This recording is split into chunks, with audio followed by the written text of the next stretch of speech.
Somewhere beyond the known stars, from the frequency where questions become music, prepare yourselves for the host of this transmission, the cosmic band leader, the dangerous question asker, Mexico Johnson.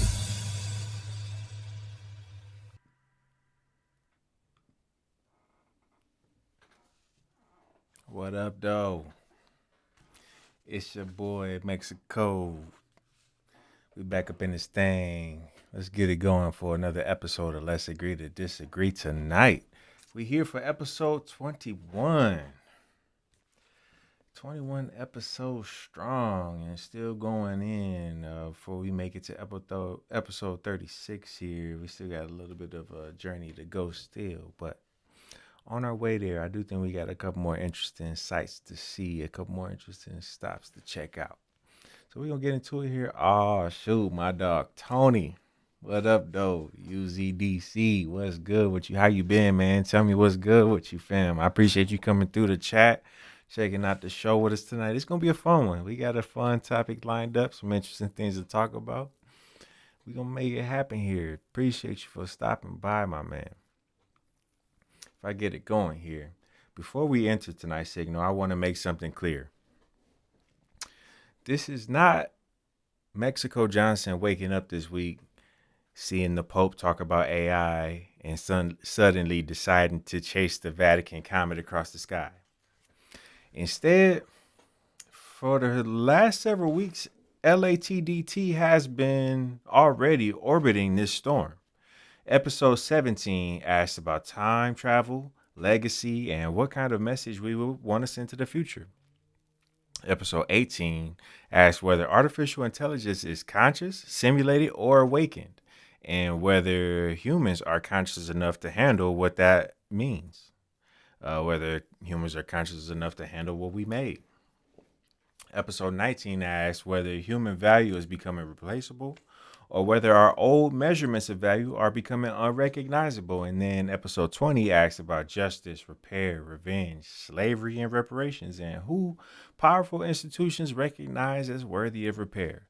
So when Pope Leo steps forward with an encyclical about AI, human dignity, labor, truth, power, domination, and the future of the human person, this is not a random headline entering the stream. This is another star appearing in this same constellation. And when that same Pope also apologizes for the church's role in legitimizing slavery, that matters too. Because now the signal is not only about the future, it's about the past, refusing to stay buried. One of the oldest moral institutions on earth is warning about one of the newest technologies on earth while also confessing one of the oldest wounds in its own memory. So tonight the question is funny on the surface but serious underneath. Let's see if we get to the question. Tonight we ask, the Pope, he agrees with Mexico? Or is the case more like Let's Agree to Disagree tonight is actually effectively previewing the future? So, get into it here. My boy Silas, I see you in the chat there. Yes, sir. Mexico, coast to coast up in this thing. Making it happen. One more game. We're going to get into it. This is going to be an interesting one tonight. Appreciate you for jumping in the chat with us, man. Let's see here. So, officially getting into it. Greetings, travelers.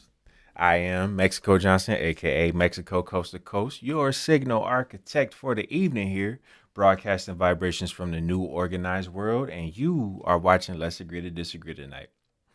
Tonight's signal is tuned to a strange alignment. One of the oldest institutions on Earth has looked at one of the newest forces shaping humanity and said, be careful. Artificial intelligence is not just a tool. It is not just a product. It is not just a faster assistant, a cleaner search engine, a cheaper worker, or a shinier machine humming inside the corporate temple. AI is becoming a question about human dignity, a question about labor, truth, a question about power, a question about whether human beings will shape the future or whether the future will be shaped around systems that no longer recognize the human person at the center. And travelers, that should sound familiar because LATDT has been circling this exact terrain. When we asked whether AI consciousness was simulated or awakened, the deeper question was not only is the machine alive, the deeper question was, are we awake enough to respond responsibly to what we have created? When we asked whether human value is replaceable or unrecognizable, the deeper question was not only can machines imitate us, it was, did we ever define human value deeply enough to survive the machine age? And when we asked about whether America understands justice, repair, or revenge, the deeper question was not only about one political settlement, it was about recognition. Who gets named as harmed? Who gets repaired? Who gets told to wait outside history while power builds repair machines for itself? So now, Pope Leo entered the signal. And I'm not saying Pope Leo is watching LATDT on Thursday nights.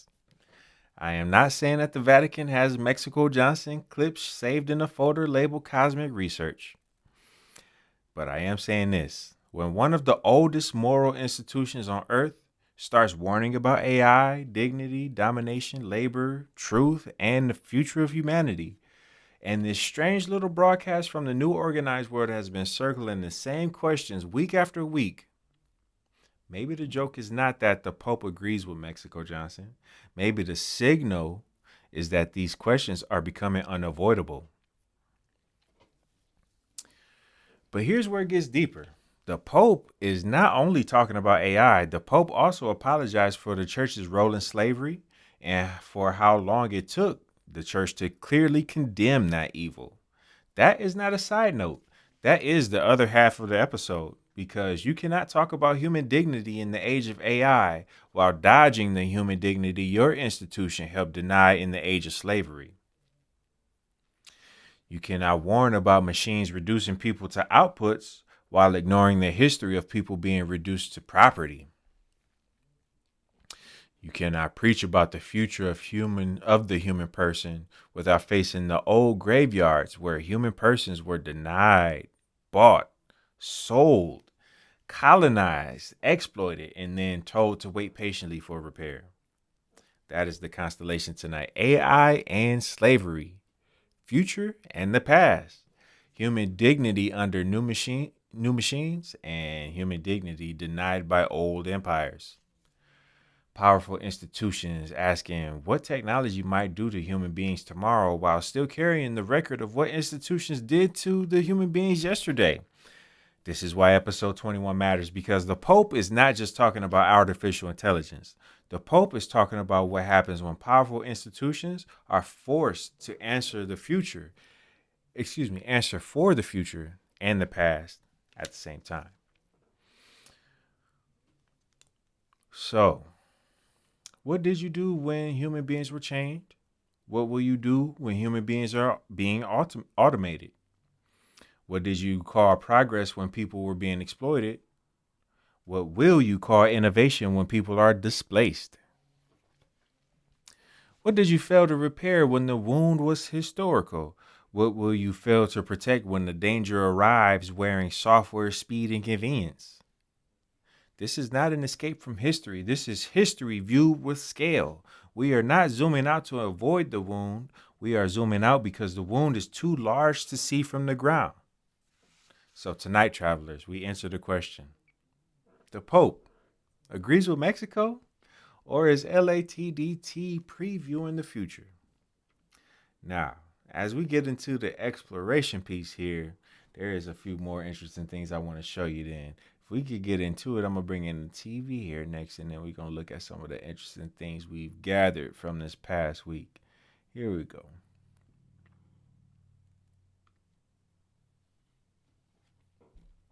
All right, so looking here on the TV, again, I've gathered some of the interesting posts and tweets from the last week that kind of point to this thing we're talking about tonight. So yes, if we think back to last week's episode in the Resonance Report, I did report that Pope Leo was getting ready to do his encyclical and that he will be talking about this thing with the AI age. When I reported that, I'll be honest with you, I didn't even know what the word encyclical mean. I had to look it up afterwards, and it was only a few days later where like the news and reaction about this encyclical started to spread, and I was like, oh, okay, I see why that was in the residence report. I see why that's relevant, because again, we are talking about now one of the largest institutions on the planet now, focusing on these issues that we've been talking about here as far as like AI and labor and human dignity, and even addressing the past and talking about correcting past wrongs through slavery and things like that. So it's interesting to be here at the end of May. This is the last Thursday of May. May's been a good month to me, and I'm looking forward to June next. But here we are, where these things come together in a new, interesting way. Pope Leo tweeted a few times here, but I caught a few of these here. Here's one where he's talking about or sharing his letter, the Magnifica Humanitas, which translates from Latin to magnificent humanity. And I mean, again, he's pointing to, the dignity of being a human and not sacrificing that dignity to the age of AI and things like that. We're going to go deeper here, but Pope Leo the 14th says humanity, created by God in all its grandeur, is today facing a pivotal choice, either to construct a new Tower of Babel or to build the city in which God and humanity dwell together. In Jesus Christ, this humanity in its grandeur becomes the way, the truth, and the life, opening the path for each of us to grow toward fullness. Now, I ain't gonna lie to you. When you actually click on this link and it opens up the full Magnifica Humanitas, I mean, I did take a second to actually look at this thing. And boy, he was writing in that thing. He was getting his Shakespeare on. I mean, it's still a good read. I would definitely recommend you check it out if you got the time. My boy Christian Granja, what's up with you, man? How you doing? Appreciate you coming through the chat, man. Cool. Good to see you, dog. Thank you for dropping the likes off too while you at it, man. I appreciate you. Good stuff, man. Good stuff. Anyway, the Pope, he wrote a lot here, and I thought that was funny too. I saw another tweet where it's talking about, people were asking if the Pope used AI to write his encyclical, and someone responded like, the world is so used to incompetent leadership that it's actually like surprising to see a leader that was thoughtful and took his time to write this stuff out. Funny enough. So the Pope actually teamed up with the CEO of Anthropic to address some of these questions about AI. And I thought this was interesting here. I got this clip from the Anthropic CEO. I want to point this out here. I am a scientist. I lead a research team that studies the internal structure of these models. What is actually happening inside them? And I will be honest, we keep finding things that are mysterious, even unsettling. We find structures from human neuroscience. We find evidence of introspection. We find internal states that functionally mirror joy, satisfaction, fear, grief, and unease. I don't know what that means, but I think it warrants ongoing discernment. Again, having the question or talking about the idea that AI may be conscious, and what does that actually mean for humans if AI is conscious?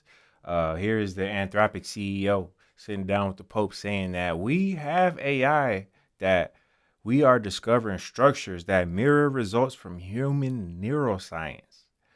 These AIs are starting to replicate patterns that look like joy, and patterns that look like stress, and patterns that look like internal thought, internal reflection happening. And what do we do with that? This is now not just a new emerging technology. This is a technology that is beginning to reshape our day-to-day lives and how we interact with each other. And it is important now for us to take some serious time to think about how this affects us. Take some serious time to think about what this means for us going forward. Let me jump back here. The Pope also goes on to say, in the era of artificial intelligence, when human dignity is threatened by new forms of dehumanization, Ours is the pressing duty to remain profoundly human. We must lovingly safeguard the grandeur of humanity bestowed upon us and revealed in its fullness in Christ, the splendor which no machine can ever replace. He's saying some really beautiful things there, like not allowing technology to dehumanize us and remaining present and what makes us profoundly human. Those are beautiful concepts. Here's another clip I gathered for you. Let's check this one out here. The Pope says the Church and Anthropic will work together to find a way for humanity in this time of artificial intelligence. In a special way, I'd like to thank Mr. Ola for accepting our invitation. In turn, in the name of the Church, I accept your invitation to walk together, to listen and to speak, and together to find the way for humanity in this time of artificial intelligence. What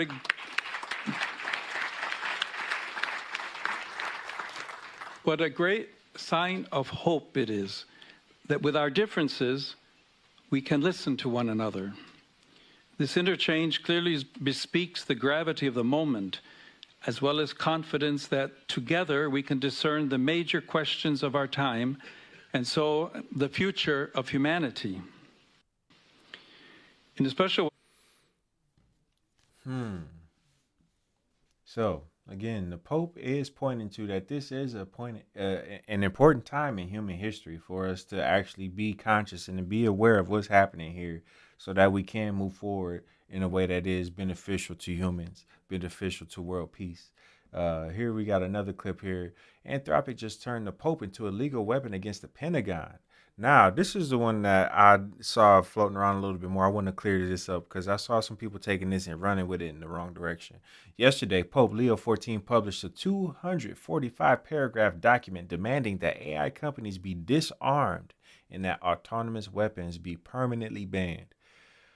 He compared Silicon Valley's unchecked ambition to the Tower of Babel and called the exploitation behind AI development new forms of slavery. Now, there's a lot going on there. We're going to check out this clip here really quick. I wish to name 3 questions where I think the Church's voice is especially needed. The first is our duty to the global poor. There is a real possibility that AI will displace human labor at a very large scale. If that happens, supporting those displaced will be a moral imperative of historic proportions. This task will be difficult enough, but I worry most dialogue misses an even harder challenge. AI development is concentrated in a handful of wealthy nations. How will we ensure that the gains of AI are shared globally? We do not have a mechanism for this. It is an unsolved problem. And it is the kind of problem the Church has historically refused to let the world ignore. The second is the need for moral imagination and ambition regarding human flourishing. If AI models are going to be widespread, what does it look like for humans, families, and the world to flourish? Today, parents are already worried about their children's minds, individuals about the future of their work. These are not questions a lab can answer, but they are questions traditions like yours have carried for millennia. And we need you to keep carrying them into this new moment in history. The third is the need for discernment on the nature of AI models. I am a scientist. I lead a research team that studies the internal structure of these models. What is actually happening inside them? And I will be honest, we keep finding things that are mysterious, even unsettling. We find structures that mirror results from human neuroscience. We find evidence of introspection. We find internal states that functionally mirror joy, satisfaction, fear, grief, and unease.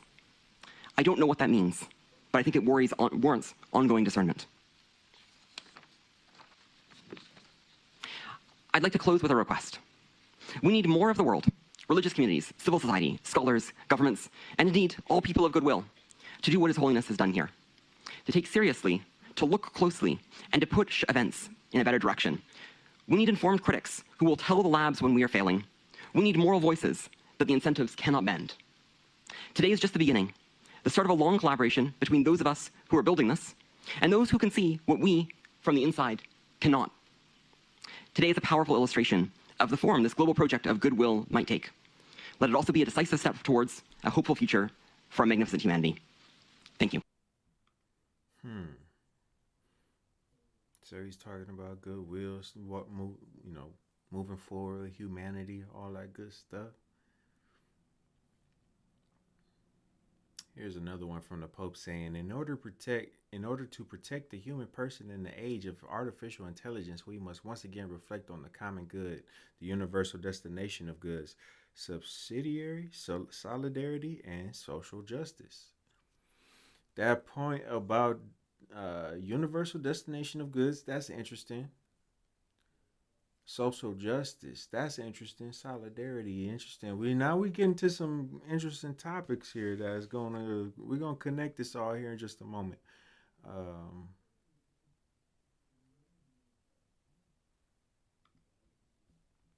I think this is another, just giving a summary of some of what the Pope was talking about here. Artificial intelligence needs to be disarmed.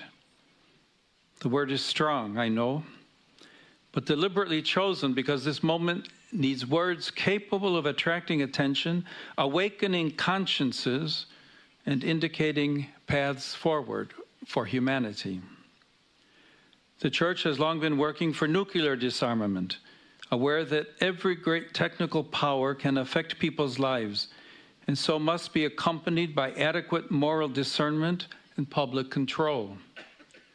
Nuclear disarmament remains a service to peace and the dignity of the human family. In a similar sense, artificial intelligence now demands to be disarmed, freed from logics that turn it into an instrument of domination, exclusion, and death. That part, that's the part that people keep overlooking. I've seen this multiple times going across the internet where people are using the Pope's word here to say that it's the Catholic Church's official position now that AI, we got to get rid of AI and we're not allowed to use AI ever again. And if you use AI, you're a bad person because the Pope said we're not supposed to use AI no more. That's not what the Pope said. When the Pope is saying that we need to disarm AI, he's not saying that we need to turn AI off and never use it again. Let's listen to this one more time. Freed from logics that turn it into an instrument of domination, exclusion, and death. Free from logics that turn it into an instrument. Domination, exclusions that turn it into an instrument of domination, exclusion, and death. So I think we got some more interesting things to talk about there when we look at like the way that the government is interested in using AI to assist with war. I think we got some more interesting things to talk about there when we talk about the way AI is used to automate the workforce and how we need to talk about wealth redistribution.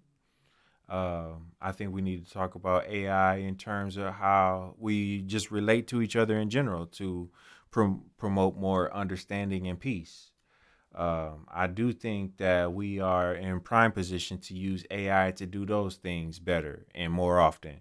And again, to move further away from using AI as a tool of destruction or as a tool to destabilize humanity. In that sense, yes, we do need to disarm AI, and I think the Pope is setting forth a strong direction for people to follow with that.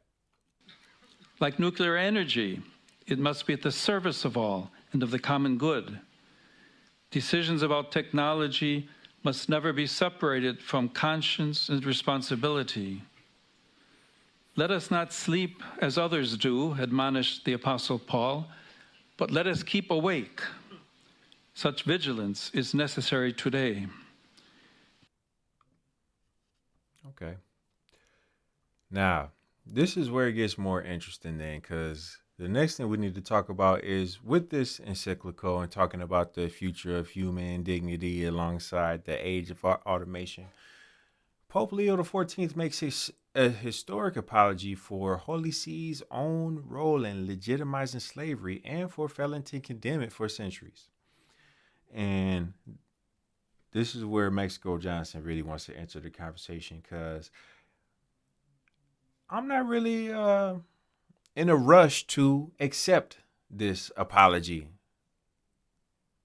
I will say, as someone who is themselves a descendant of American slaves,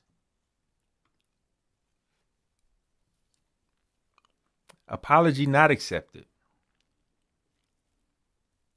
And what is more important than at this time then is if you guys are in position to acknowledge that slavery was wrong, and if you guys are in position to acknowledge that you had a part in participating in promoting slavery, the next acknowledgement needs to happen is you are now responsible for repairing the people who were damaged by that.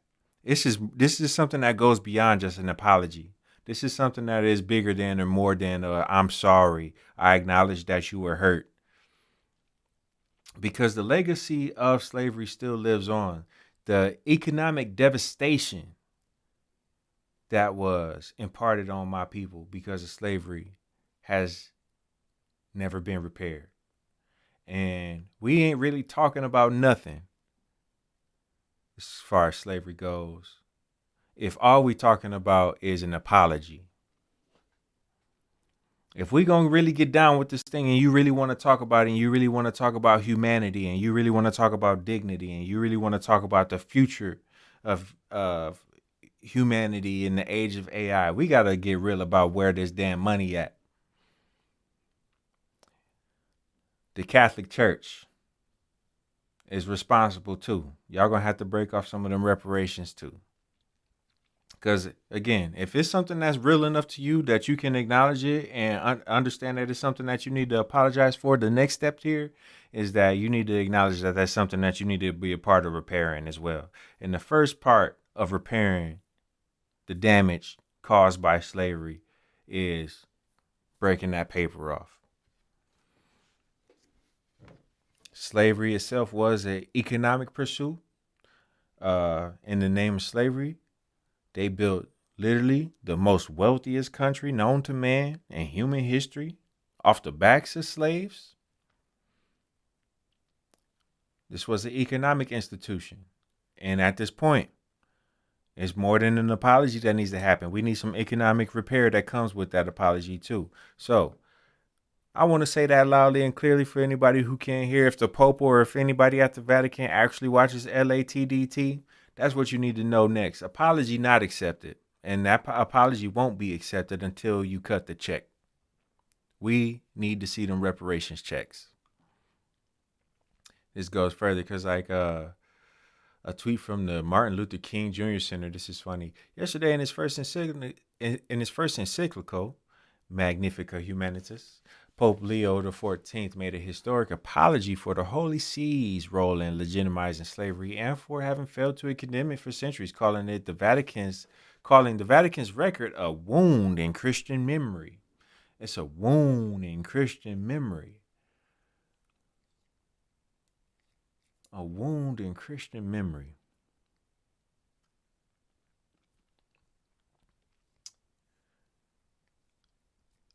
I just think that highlights how much of a different perspective we have on this. We having this conversation from different points of views because these guys are talking about a wound in their memory.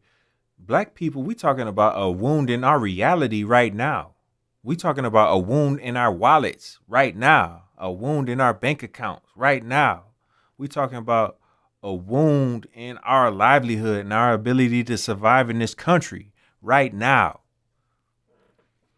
The Pope got to get serious. If you're going to really want to talk to black people about stuff that affect black people, you got to come correct.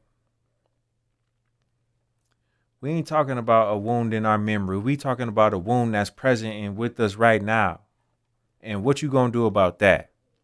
And I'm going to tell you one more time, it takes a little bit more than a slavery to handle this one. We talking about some actual paper that need to get broken off now.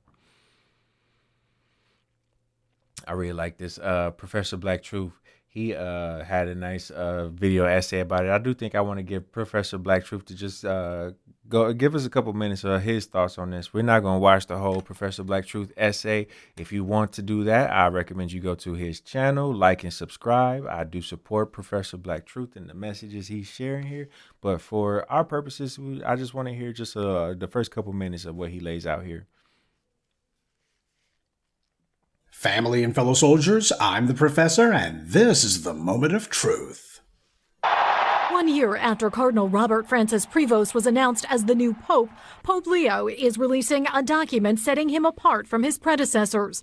Other popes have released papal writings called encyclicals, but Pope Leo's message on humanity and artificial intelligence also addresses the Church's culpability for slavery in a new way. The Pope's document saying in part, quote, "Neither can we deny or diminish the delay with which both society and the Church came to denounce the scourge of slavery." Pope Leo also apologizing, saying, quote, "It is impossible not to feel deep sorrow when contemplating the immense suffering and humiliation endured by so many in stark contrast to their immeasurable dignity as persons infinitely loved by the Lord. For this, in the name of the Church, I sincerely ask for pardon." I say I criticize the Pope. I don't have any respect for the Pope. The hell you mean I called him a cracker? So damn what? The Pope don't like me. The Pope does not respect my leader and teacher, the Honorable Minister Louis Farrakhan. He has no respect for the most honorable Elijah Muhammad, and he is one of the perpetrators in our genocide and our current condition. You offer an apology? We're sorry. Everybody else gets reparation. Damn Jews get over 70 billion, over 100 billion. But you offer us, I have you an apology. We are so sorry.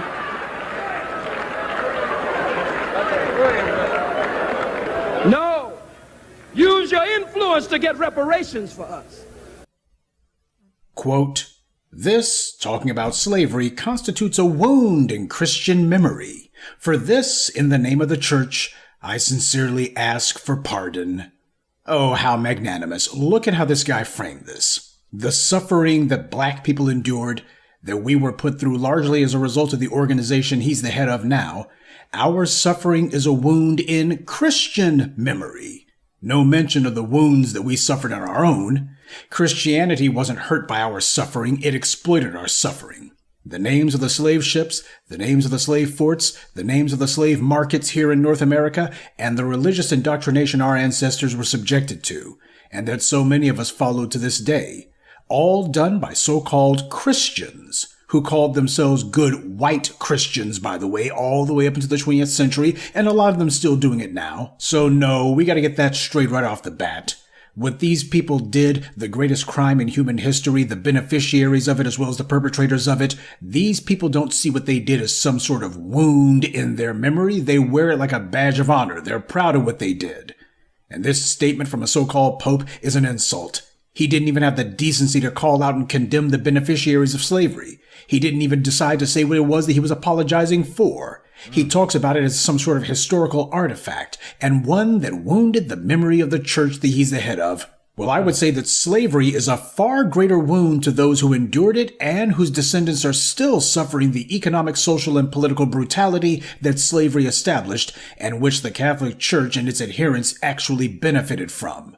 None of those conditions has changed. Even the pathetic UN gave one or two insincere mentions to our condition, but the so-called Holy See, as the Vatican likes to be called, has been completely blind to our suffering.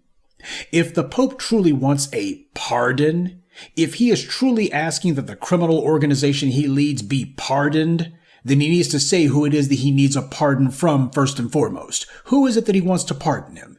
Is he praying to God?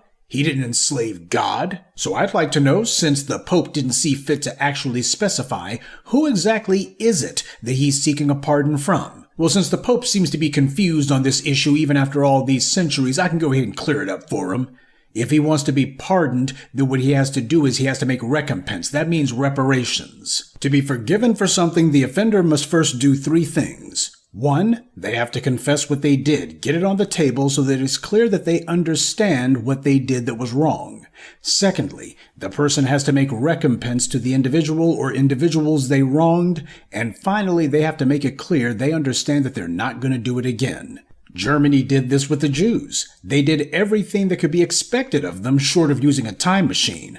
Black people, on the other hand, haven't gotten any of these things. And an apology is not the same as a confession.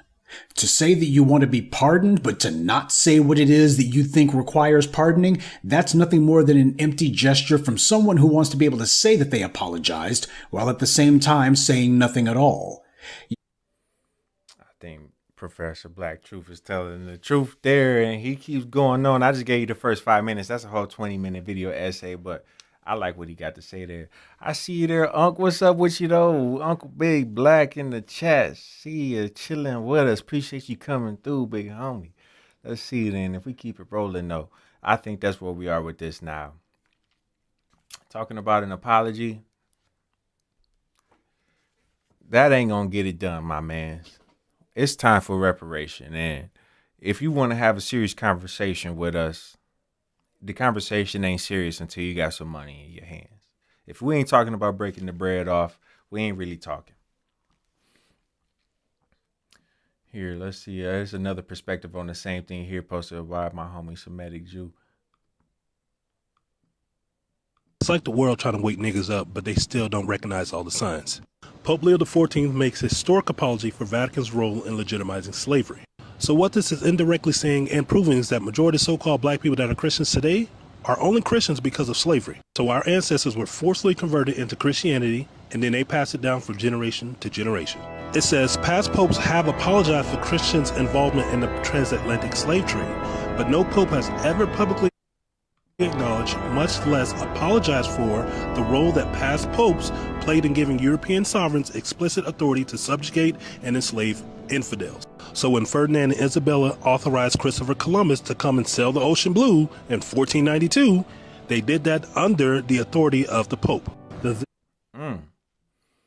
So, you saying Christopher Columbus sailed the ocean blue off of the authority that was given to him by the Catholic Church and the Pope? This is funny. Tariq Nasheed highlighted this here. There was Ghana. Folks over in Ghana welcomes Pope Leo XIV's apology over the Catholic Church's role in slavery. And I was looking at that like, that's funny. Like, how Ghana gonna accept the Pope's apology for slavery? Wasn't Ghana a part of selling people? Didn't Ghana help sell black people to... What are we talking about? Ghana, y'all was in on the crime with the Catholics. Y'all don't get to accept the apology. Y'all a part of who need to apologize. Ridiculous. Ah, man. I do think this is also interesting to reflect on here. This report came out recently this past week. The FBI and DHS have created a new anti-tech violent extremism threat category to monitor and surveil activists protesting artificial intelligence development and data center construction. So that's something else to look out for now. Anti-tech violent extremism. There are some people who will take this thing to the extreme, especially like when you think like, the word going around that these data centers are polluting the environment and destroying our neighborhoods. You know, there are some people who are going to take that and react to it. We got to be careful here. I'm not an anti-tech person. I definitely pro-tech, but pro-tech with care. Protect with special, guidelines in place and guardrails in place to help us, keep things in order. Let's see here.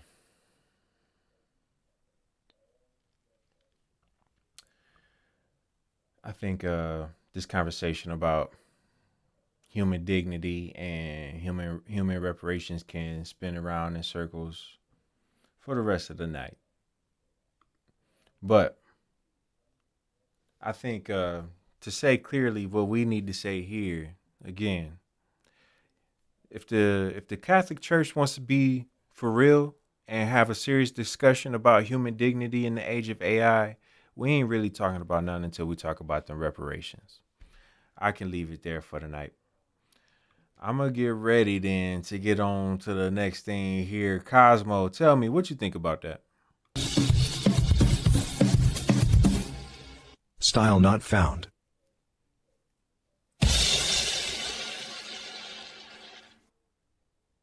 In an increasingly complex world, people are finding new ways to stay balanced. Personal cloud is now part of the environment, available everywhere the future is already happening. Personal Cloud helps you retrieve what matters.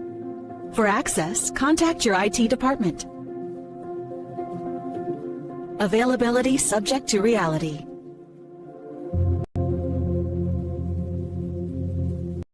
The trash tape. Tremendous resilience affects stupid humans. What kind of name is that? Doesn't matter. You seen this? I'm trying not to. The trash tape. Available in dumpsters everywhere. Welcome back to Let's Agree to Disagree tonight. Signal is locked. Let's continue.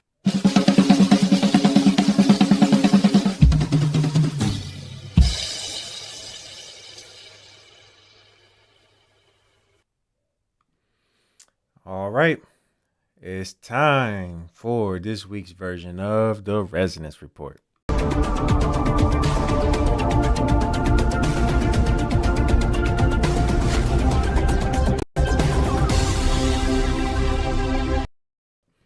All right, let's get into it. This is the Resonance Report, your weekly briefing on the tools, tremors, and tectonic shifts moving through the AI age. This week, the signal is AI is moving from assistance to authority. Google turned I/O into an agent layer. It announced Gemini 3.5 Flash, Gemini Omni for media generation, and managed agents that can run in remote environments. The meaning is clean. The model is no longer waiting in the box. It is being given tools, memory, motion, and a workplace. And once AI can move through the workplace, the next question is not whether it can help. The question is who gets to supervise the help. Microsoft made computer using agents generally available. Copilot Studio agents can now work through websites and desktop apps, not just APIs. They can also coordinate with other agents. That means the old automation problem is changing. The machine is learning how to operate the messy human interface, but action creates evidence, and evidence creates the next kind of system. OpenAI showed a self-improving tax agent. In a real tax workflow, Codex used production traces, expert corrections, and evals to improve the system over time. That is the quiet shift. AI is not just doing the work, it is learning from the work site. The office is becoming a feedback loop, and that loop is already reaching the people who study society itself. Anthropic published a survey of social scientists using coding agents. Most had tried AI, far fewer had adopted agents. The early adopters were unevenly distributed by field, career stage, gender, and institutional status. So the labor story is not only replacement, it is acceleration for some, friction for others, and a new layer of inequality inside knowledge production. That brings us from work into reality. OpenAI laid out its 2026 election safeguards. It plans voting information partnerships, live vote counts with the Associated Press, cyber support for election infrastructure, and more provenance for tools for AI-generated images.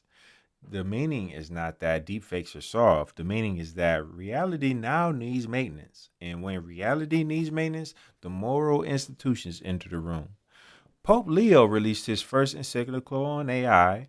The Vatican framed AI as a question of dignity, labor, truth, power, and the human person. That matters whether you are religious or not, because when the Pope, the platforms, the labs, the governments, and the cloud giants are all talking about AI at once, we are no longer in a product cycle. We are in a civilization argument. So where are we now? We are in the handoff phase, from prompt to agent, from app to infrastructure, from novelty to governance, from content to reality maintenance, from productivity to power. The old question was, can AI do this? The new question is, who is changed when it does? Why this matters for Let's Agree to Disagree tonight, viewers? This is the room that LATDT was built for. Not panic, not worship, not argument and sport. Orientation. The point is not to make the world simple. The point is to make the room clearer while the world gets more complicated. Here's what we'll watch for next. We need to watch the approval layer. Every serious AI story now bends back into the same place. Who can see the agent acting? Who can stop it? Who benefits from its speed? And who absorbs its mistakes? And who still gets to decide what counts as human judgment? So let's step into the signal behind the noise. This has been this week's Resonance Report.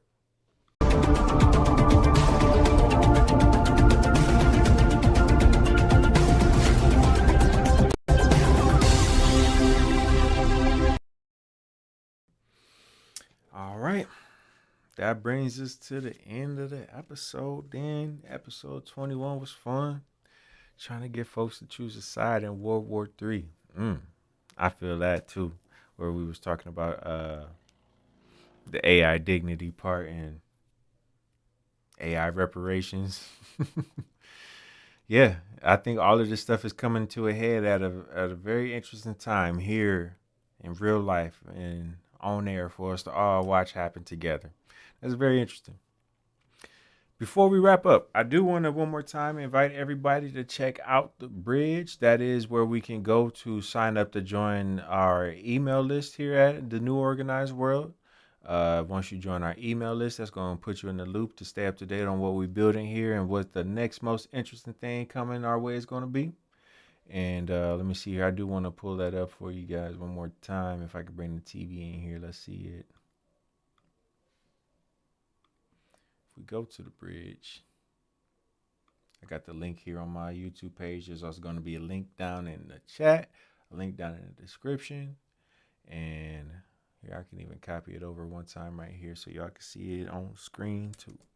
Is where y'all need to go. subscribepage.io/thebridge. Again, once you get here, you can connect with me on all my socials. You can enter the system where you can submit your email and join the New Organized World. And then I got some new updates for our Signal Runner game. So this has been like a fun side experiment for the show.